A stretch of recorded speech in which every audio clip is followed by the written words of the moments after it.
Everyone. आज के हम इस वीडियो में टास्क 1 के कैसे इम्प्लीमेंटेशन करते हैं इस चीज़ को हम सीखेंगे। जैसे कि प्रीवियस वीडियो में मैंने आपको बताया था कि राइटिंग में 2 टास्क आते हैं, टास्क 1 एंड टास्क 2, और हम उनकी एक बार ओरिएंटेशन डिटेल में कर चुके हैं प्रीवियस वीडियो में। तो आज हम यहाँ पे डिस्कस करने वाले हैं पाई चार्ट। ये जो हम आज मैथड से पाई चार्ट को सॉल्व करेंगे, ये मैथड आप कौन कौन से ग्राफ में एप्लीकेबल कर सकते हैं, लाइक बार ग्राफ और टेबल में भी आप सेम मैथड यूज़ कर सकते हैं टास्क को एक्सप्लेन करने के लिए। इट मीन्स कि आज हम एक ऐसा यूनिक मैथड सीखेंगे जिससे आपको स्टूडेंट्स 3 तरह के ग्राफ लिखने आ जाएंगे। वो कौन से ग्राफ हैं? Pie chart, bar graph and table chart. तो पहले हम ये पाई चार्ट को कैसे करते हैं आज सीखते हैं। जैसे कि ये क्वेश्चन है, the 3 pie charts below show the changes in the annual spending by a particular UK school in 1981, 1991 and 2001। तो ये जो पाई चार्ट है ये हमें बता रहा है कि चेंजेस आई हैं एनुअल स्पेंडिंग में कहाँ के स्कूल के, यूके के स्कूल के, और हमारे पास 3 पर्टिकुलर ईयर्स हैं। वो कौन से ईयर्स हैं? 1981, 1991 एंड 2001। एनुअल स्पेंडिंग की बात हो रही है तो डेफिनेटली यहाँ पे क्या होगा गाइस, यहाँ पे जो स्कूल अथॉरिटीज़ हैं, अब एनुअल स्पेंडिंग करने के लिए वी हैव अ नाउन, है ना, हमें एक नाउन की ज़रूरत पड़ेगी। वो कौन सा नाउन चाहिए हमें? जैसे कि हम कह सकते हैं यहाँ पे स्कूल अथॉरिटीज़ के बारे में बात कर सकते हैं, management of the school word use कर सकते हैं, क्योंकि स्पेंडिंग है तो डेफिनेटली कोई नाउन चाहिए जो स्पेंड करेगा। और यहाँ से हमें ये चीज़ क्लियर हो जाएगी कि हमें टास्क कौन से टेंस में लिखना है, पास्ट टेंस में लिखना है, क्योंकि ईयर जो है आपके पास 81 है, 91 है एंड 2001 है। तो यहाँ पे ये जो आपको ईयर्स दिख रही है इसकी वजह से हम कौन सा टेंस यूज़ करेंगे? पास्ट टेंस यूज़ करेंगे। टास्क लिखने से पहले हम कुछ कीवर्ड्स, कुछ स्ट्रेटेजीज को ध्यान से देखेंगे और उन स्ट्रेटेजीज को हम इम्प्लीमेंट करेंगे अपने टास्क को लिखने के टाइम। फॉर एग्जाम्पल जैसे कि ये पाई चार्ट है ना, अगर मैं पाई चार्ट की बात करती हूँ, पाई चार्ट लिखने के लिए हमें इंट्रोडक्शन में 6 कंपोनेंट्स की ज़रूरत पड़ती है, जैसे कि नेम ऑफ ग्राफ है, वर्ब्स है, terms, about, place and time. आप बहुत सारे स्टूडेंट्स हैं जब वो इंट्रोडक्शन लिखने बैठते हैं या जो आइल्स कर रहे हैं या जो आइल्स करने वाले हैं, बहुत सारे स्टूडेंट्स में ये इशू रहता है कि मैम सेंटेंस फॉर्मेशन वीक है, हमें पता नहीं है कि क्या लिखना है इंट्रोडक्शन में, कैसे स्टार्ट करें। तो वो काफ़ी जो टाइम है अपने 20 मिनट्स के रफली 4 मिनट इसी चीज़ के ऊपर स्पेंड कर देते हैं कि इंट्रोडक्शन की ड्राफ्टिंग कैसे करनी है। तो हमें इंट्रोडक्शन पे ज़्यादा टाइम वेस्ट नहीं करना है। आगे अगर हमें ये 6 कंपोनेंट्स की नॉलेज होगी तो हम इन 6 कीवर्ड्स को यूज़ करते हुए अपने इंट्रोडक्शन को with in few seconds easily लिख सकते हैं। पॉज करो शीट। जैसे कि मैंने अभी आपको बताया कि हम ज़्यादा टाइम वेस्ट नहीं करेंगे, विद इन फ्यू सेकेंड्स में हम इंट्रोडक्शन कैसे लिखेंगे इन 6 कंपोनेंट्स की हेल्प से। तो आइए देखते हैं। द सप्लाइड पाई चार्ट्स, ये जो आपको दिए गए हैं ये कौन से चार्ट हैं? पाई चार्ट्स हैं। यहाँ पे क्वेश्चन में भी आपको पाई चार्ट्स दिया हुआ है, और देखिए यहाँ पे हम एक स्मार्ट प्ले करेंगे कि हमें पता है यहाँ पे पाई चार्ट्स जो है प्लूरल फॉर्म में है और यहाँ पे वर्ब की फर्स्ट फॉर्म दी हुई है। तो हम ज़्यादा टाइम वेस्ट नहीं करेंगे इस चीज़ को एनालाइज करते कि प्रेजेंट इंडेफिनिट में बच्चे क्या करते हैं, पाई चार्ट्स गिव्स लिख देते हैं या पाई चार्ट लिख के गिव कर देते हैं। ऐसी हम एरर नहीं करेंगे क्योंकि हमें ये चीज़ का हिंट यहाँ से मिल जाएगा। हम इसको ऐसे लिख सकते हैं, the supplied pie charts give, charts ज़्यादा है तो यहाँ पे वर्ब की फर्स्ट फॉर्म रहेगी। आप गिव की जगह पे इलास्ट्रेट भी लिख सकते हैं, डेमोस्ट्रेट भी लिख सकते हैं, रिवील भी लिख सकते हैं। It is up to you आप कौन सा वर्ड लिखेंगे। लेकिन एक चीज़ आप ध्यान में रखेंगे, कोई भी एक सिंगल वर्ड जो आप अपने राइटिंग टास्क में यूज़ करते हैं वो आपके बैंड स्कोर को डिसाइड नहीं करता है। जो आपका पूरा टास्क रहेगा, जो उसका इलाबोरेशन रहेगा, the way how you right the task, ये चीज़ आपके बैंड को जज करने में हेल्प करेगी। बहुत सारे स्टूडेंट कहते हैं मैम मैंने ये सक्सीडिंग वर्ड लिखा था, मैंने गिव वर्ड की जगह इलास्ट्रेट लिखा था, इसलिए मेरा स्कोर ज़्यादा है। This is not true.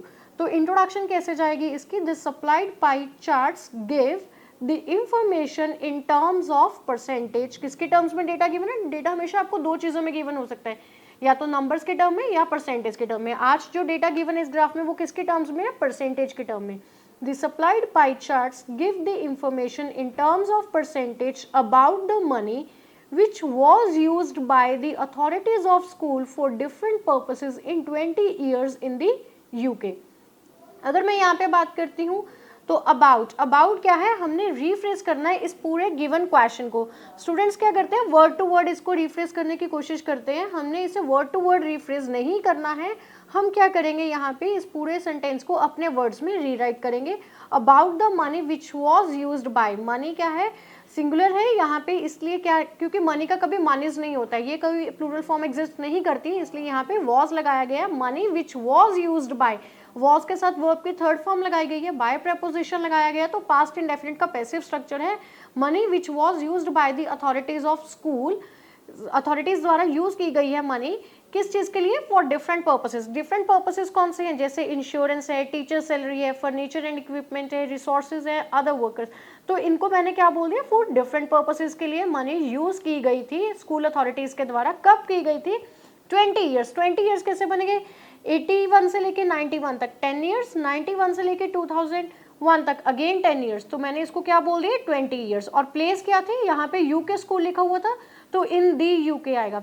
ये चीज़ को भी ध्यान में रखना है कि जो छोटी छोटी ग्रामेटिकल एरर्स हम करते हैं उसकी वजह से हमारा स्कोर निकल जाता है। बहुत सारे बच्चे इन यूके लिख देते हैं, हमेशा जब भी यूके, यूएनओ, यूएसएसआर, यूएई इस तरह के अगर हम प्लेसेस कंसिडर करते हैं तो इसके साथ हम हमेशा द आर्टिकल लगाते हैं।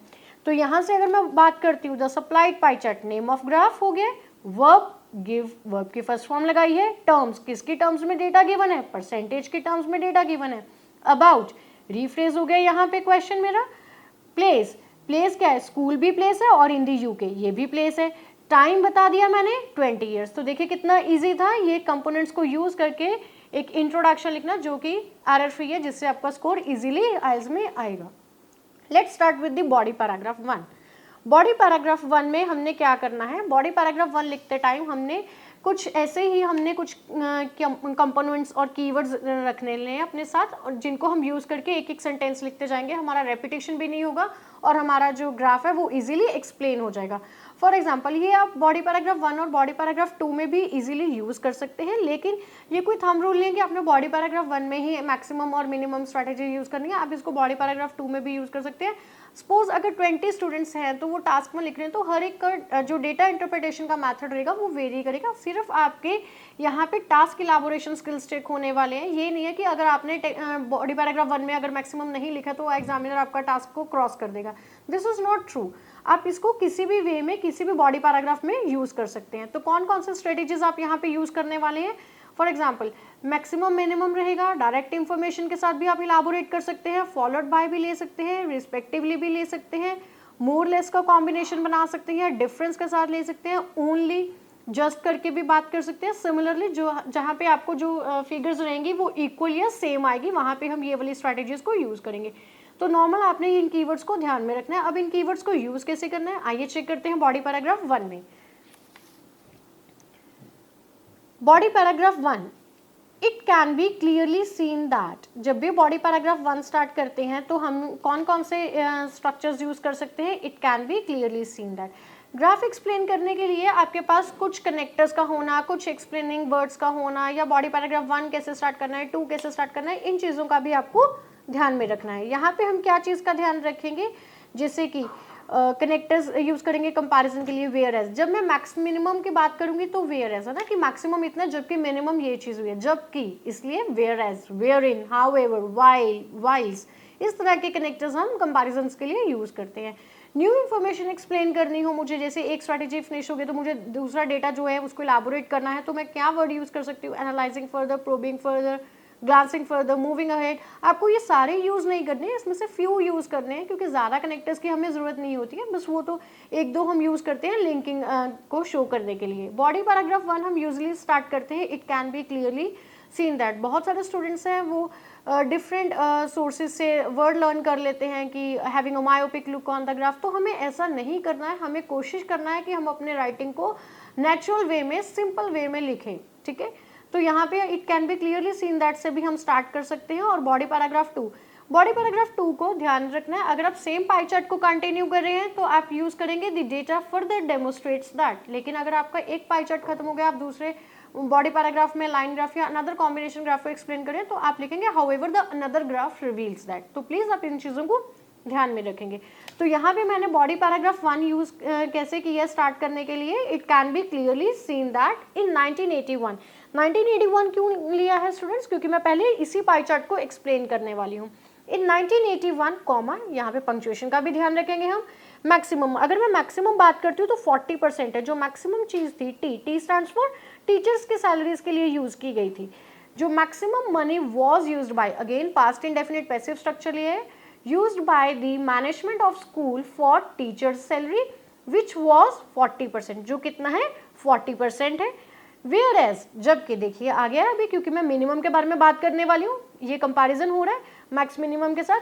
whereas minimum percentage of schools fund was utilized for insurance, minimum percentage जो है स्कूल फंड्स की वो यूटिलाइज की गई है फॉर, किस पर्पज के लिए की गई है, फॉर इंश्योरेंस के लिए, जो कितना है विच वॉज अकाउंटेड फॉर 2%, जो कितने पे नोटिस किया गया 2%। जबकि ये कहने का मतलब है कि मैक्सिमम जो फंड्स थे जो एलोकेट किए गए थे स्कूल अथॉरिटीज़ द्वारा, किस पर्पस के लिए किए गए थे, टीचर्स की सैलरी के लिए। हाउएवर जो उन्होंने minimum proportion of school funds को यूज़ किया है वो किस पर्पस के लिए किया गया है, इंश्योरेंस पर्पस के लिए, जो कितना है मेयरली 2% है। तो यहाँ से हमने मैक्स मिनिमम स्ट्रैटेजी को यूज़ करते हुए वेयर एज कनेक्टर को ईजिली यूज़ कर लिया है।